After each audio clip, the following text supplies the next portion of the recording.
Hi, everyone. So my name is Chandra Rosenthal, and the title for this presentation is Red Tape and Roadblocks, Breaking Barriers in Federal Agency Culture, and Why Change Inside Federal Agencies is So Hard. And I'm excited to introduce Dennis Willis. He's a public lands advocate with a deep-rooted connection to Utah's landscapes. Dennis spent 35 years with the Bureau of Land Management, where he served as a rangeland management specialist and as an outdoor recreation planner. Since retiring from federal service, Dennis has continued to champion public lands. He now serves on the board of the 9 Mile Coalition, and he founded Sustaining Landscapes, a consulting firm that supports communities and organizations in their efforts to advocate for responsible and lasting stewardship of our shared public lands. Dennis brings not just decades of environmental agency experience, but a personal commitment to the places that define the West. Please join me in welcoming Dennis.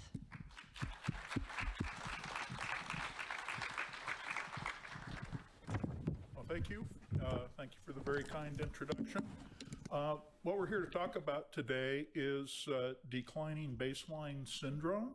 I think we're all familiar with that concept of, things are getting worse and worse, and however bad it gets, it's the new normal. And, we started out with conditions that were here, and they got to here. Well, this is now normal. This is now normal. That's now normal. And how that is happening within agencies. As we said, I worked for BLM for about 35 years. There are some folks that consider me a disgruntled ex-employee. Some of you might want to consider me a bitter old man.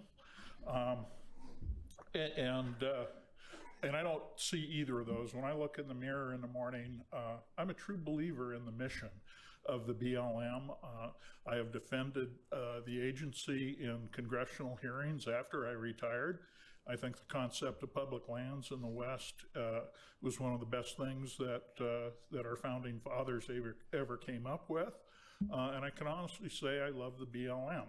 I also love my children and my grandchildren, but sometimes they engage in decision-making and behaviors that I find a little disappointing, but they're still welcome at Thanksgiving dinner. So we'll go ahead and proceed.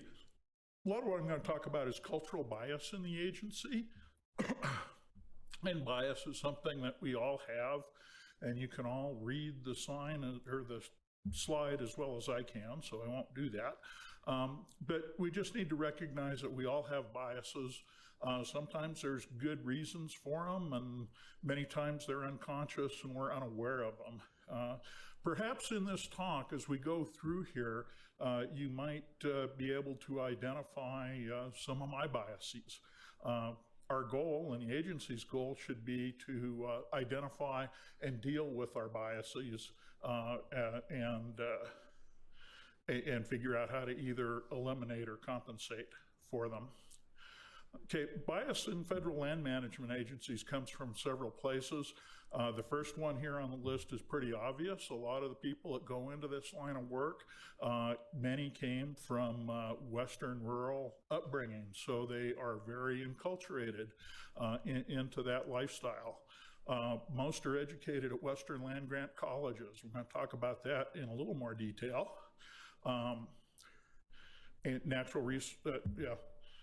the problem with land-grant colleges is natural resources departments tend to be in the College of Agriculture, and so there's a real agricultural bias. Another thing that causes bias in the agencies is being socially isolated in small communities. For cultural, excuse me. The problem with the land-grant colleges and Western colleges that have agricultural programs is natural resources tends to be included with agriculture. And so there are there's an emphasis on the agricultural approach to land management, and that's that we can make the land produce what we want it to produce them. And it tends to oversimplify things and move towards monocultures, and we see that if you ever travel through the Midwest, and miles and miles and miles of corn and miles and miles and miles of soybeans.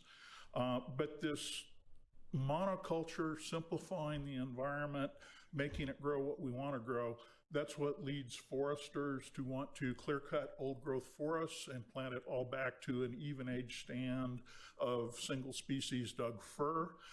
It's what makes range people want to chain and seed sagebrush and pinyon juniper, and it leads, and it also affects the wildlife guys.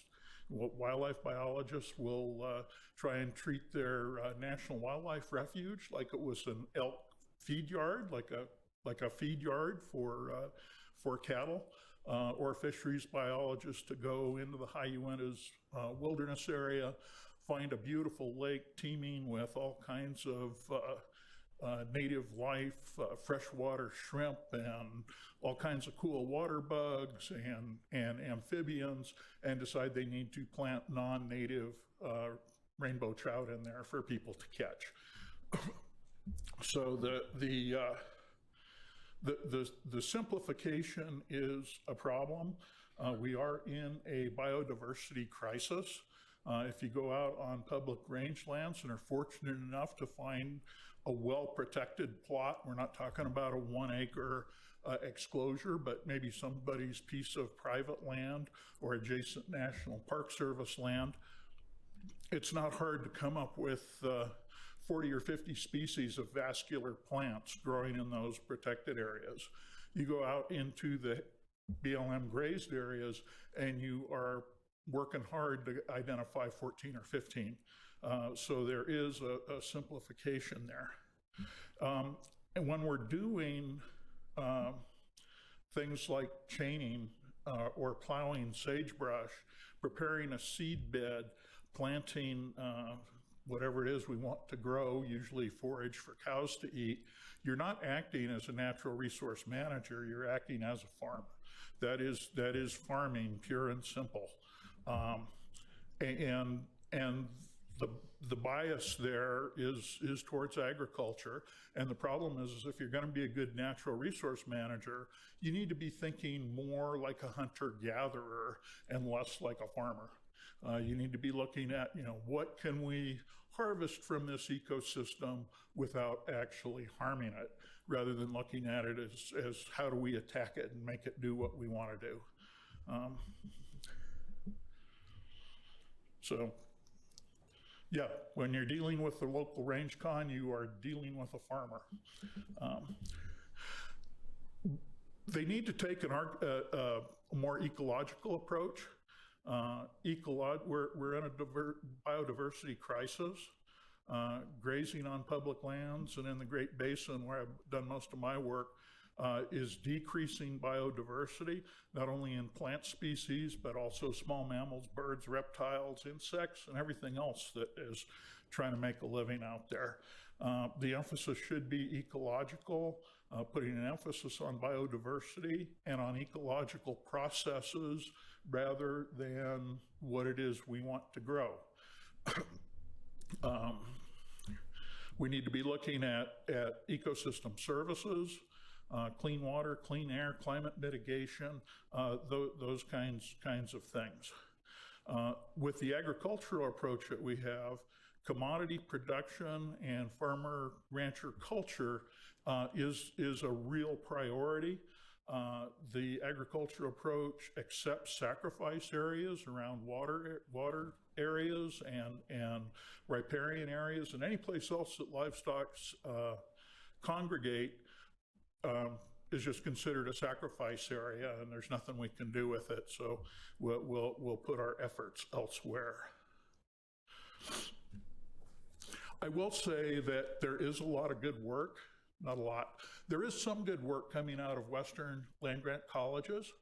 But if you look at where that work is being generated, it's not coming out of the natural resources departments. The good ecological, biological research that's being done is coming out of College of Arts and Sciences and the biology department. It is not coming out of the natural resources departments that are supposed to be specializing and the experts in natural resources. Another thing that we do with the agricultural approach is range people are trained to disregard anything as unimportant.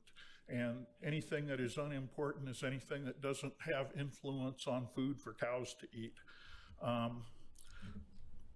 All these other things that are out there, the rodents, small mammals, insects, biological crusts, stream hydrology, water quality, those things are of much lesser importance than the cows having something to eat. The small mammals, especially the seed-eating rodents, are really important community members. They help with seed distribution, germination rate, soil perturbation. They decrease in species diversity and population abundance under grazing pressure. The importance of native pollinators is a little outside of my expertise, but Mary O'Brien is here and she could come up here and teach a semester-long course on our native pollinators. But obviously, native pollinators are important. Insects, things like harvester ants, all these things are just kind of disregarded from a rangeland management standpoint unless they become a problem and they're competing with cow forage, so we need to do something to kill them. We need to poison the prairie dogs. Right now in Utah, we have big issue with Mormon crickets and grasshoppers. And I would think that the agency should love Mormon crickets and grasshoppers because they have been practicing rest rotation grazing, savory style, HRM restorative grazing practices, and they've been doing it since the Pleistocene. But we feel like we have to go out there and kill them as well. Kill ourselves out of our problems is something that just has never worked. It's not worked as an approach to wolves and grizzly bears, hasn't worked as an approach to native peoples, and maybe we just need to give up on that thought. This guy here in the upper left, one of my favorites, it doesn't get much more cute than a kangaroo rat. They are predominantly seed eaters. There are kangaroo rats that are specialized that don't eat seeds, but most of them are seed eaters. And they're important in our ecosystem because they cache a lot of seeds. They've got cheek pouches like a squirrel, and they go out and gather seeds and stuff those cheek pouches, and then they go out and they cache those seeds, and they aren't real good about remembering where they put them. And so a lot of Indian ricegrass that we see out on our ranges were actually planted by most likely a kangaroo rat. And not only are they doing a good job of planting, but in Indian ricegrass, the seeds have a real low native germination rate. They only germinate maybe 30%. If they get packed around in a kangaroo rat cheek pouch, then they will germinate about 70%, which is something that the range department has not been able to duplicate with their attempts to scarify. I mean, they've tried, acid washes and put them in cement mixers and tumble them and freeze them, and they've tried all kinds. Nobody can get the germination rate up as high as a kangaroo rat can. So kangaroo rats are good managers. We should be encouraging more of them. The harvester ant nest, they're in the lower right. They're important on a lot of our ranges, and they're also an area of agency bias. The agency tends to ignore them. They don't think they're important until they're going out and doing vegetation transects. And when you are doing monitoring or inventory of vegetation, you scrupulously avoid these nests because they will bias your sample on your vegetation. Well, unfortunately, they can easily occupy 10 to 20% of the surface area of a habitat. So the agency is overstating the production per acre by 10 to 20% because they are ignoring these things that are ubiquitous in the landscape.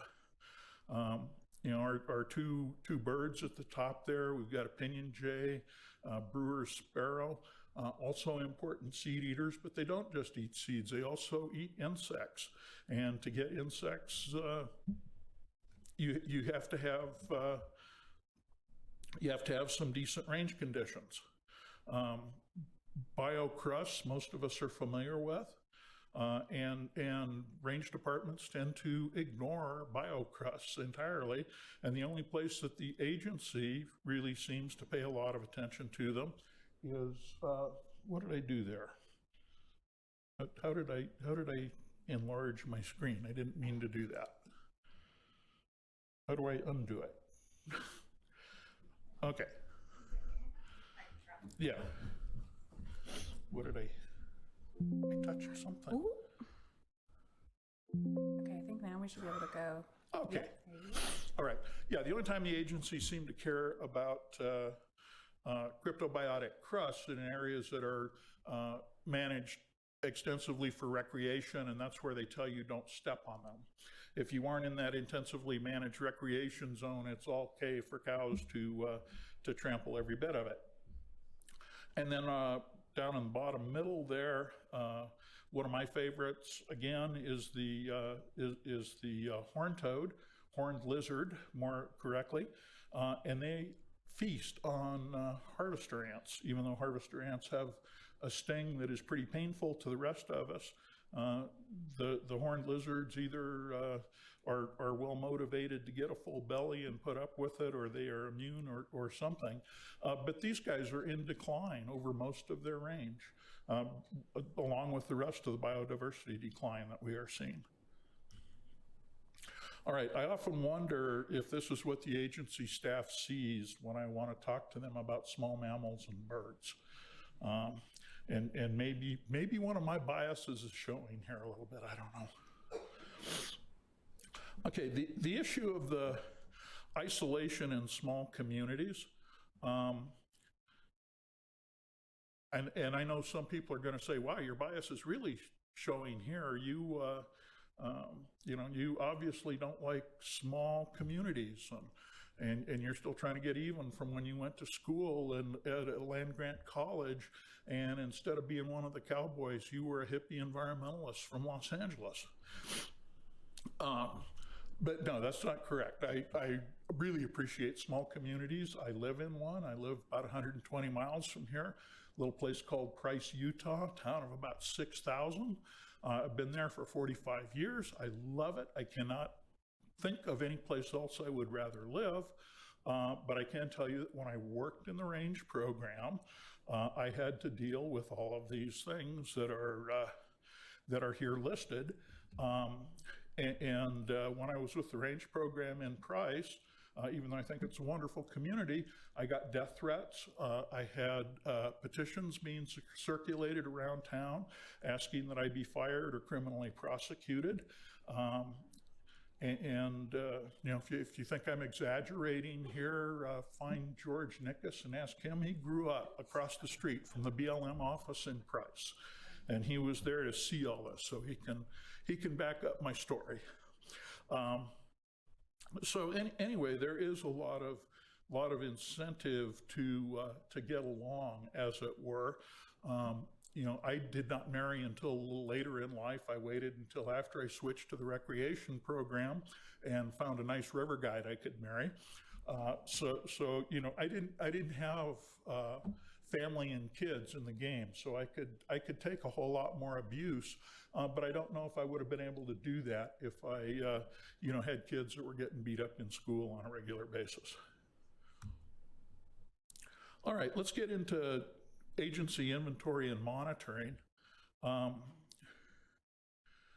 It always involves some sampling. It always involves modeling. Sampling and modeling are never perfect. That's just a fact of life, and you recognize what's wrong with your modeling, and you deal with it. But rather than recognize and accept those imperfections, the agencies tend to focus on them, especially when the data are not giving the results that they want, and so they throw it out because it's the modeling and sampling is bad, and go to replace it with something else. Here's some of the techniques BLM typically uses. Ground cover, there's a lot of different techniques. Production and clipping, density, number of plants per unit area. They have all these different techniques. They all have differing pros and cons and differing utility. The agencies tend up not liking any of them because they don't give the desired results. They show deterioration instead of improvement. All right, brief history of monitoring in BLM. In the 30s and 40s, even before there was a BLM, grazing permits were established, and the number of cows and seasonal use was based on historical use. And nobody knew what the historical use was except the rancher. So whatever they said it was, that's what it was. In the 1940s, we had big effort to deal with something called World War II, and everything in the country was dedicated to the war effort, and the whole theory of public lands grazing is we're growing food and fiber to make America great. In the 1950s, we began monitoring with a whole bunch of World War II veterans, so that World War II mentality influenced the agency for over a generation. In the early 60s, we're doing monitoring. Monitoring isn't showing what we want. We are expecting things to look better, and they're not. In the late 60s, they did very intensive inventories of the public land, inventoried all the vegetation, and came up with a carrying capacity based on rangeland inventory. Some places did a better job than others, but over most places in the West, that resulted in a reduction in grazing by 40 to 60%, because the surveys were showing that the production wasn't there. Then we got into the late 60s, early 70s, after we did that inventory and reduced grazing, and damn, monitoring still isn't showing the things getting better. We need something different. Rest rotation grazing systems and AMPs, that's the ticket. You still come across these AMPs. Most were written in the early 70s. Most have never been implemented, but they're still around, and the theory was that this would cure all of our problems. We don't need to worry about how many cows there are out there, because the rest rotation will take care of it. Well, it didn't. And then in the mid-1970s, we had the NRDC lawsuit, which required EISs. BLM did very intensive soil and vegetation inventory, really, really good, expensive work, and they did start taking an ecological approach, and we did have high hopes. And then in 1980, we got James Watt, Ronald Reagan. The SVIM data was abandoned, and we have over 60 years of BLM gathering, monitoring data, and they still can't say anything about the state of the range. There's something wrong with that. We're naive taxpayers if we bought 60 years worth of monitoring to have zero results. All right, most recent activities, they have brought up the rangeland health standards. They don't give good results either, by the way. They've recycled old methods that they abandoned years ago. We didn't like line intercept, so we'll go get it. We abandoned line intercept. We did density instead. We did something else instead. We did something else instead. Let's go back and do line point intercept cover data. They ran out of techniques, so they have to recycle old ones. We now have AIM. That's another one that we could do a semester-long course on.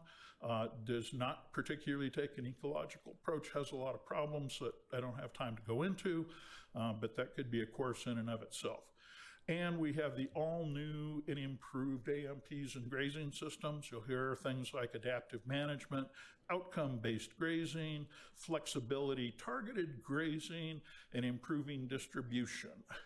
And I want you to think anytime you pick up an EA and the agency's going to develop water or put in fences to improve livestock distribution, you need to be thinking spreading the cancer. So, yeah, we have these things coming on. They're basically just all recycled to that old thing. The last thing we haven't talked about is utilization monitoring, which the utilization should be done every year. The trend and condition studies are typically done 3 to 5, so utilization is the thing we have most frequently out there. And they're trying to solve the problem of how much of this plant has been removed. And it's like inviting you to my lawn and saying, I mowed my back lawn today, how tall was it when I started? You don't know, because it's not there. And utilization is usually expressed in terms of weight removed or stubble height.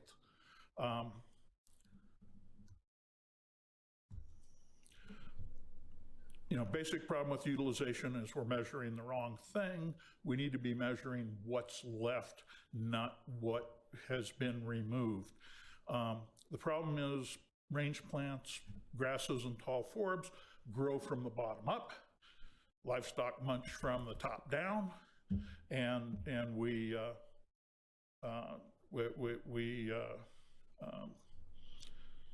lose all the seed heads for the seed eaters. We lose the bodies for the flowers for the pollinators.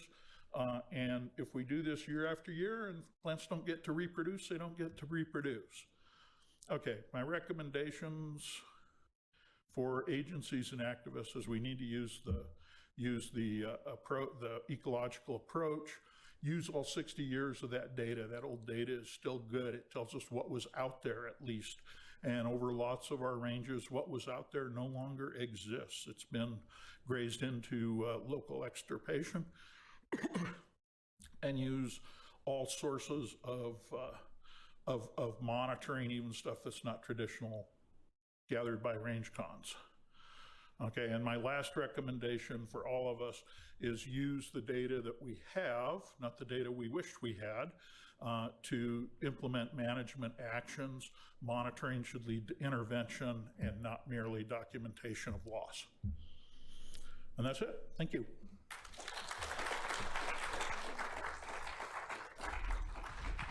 Thank you, Dennis. So it's my pleasure to introduce Chuck Oliver.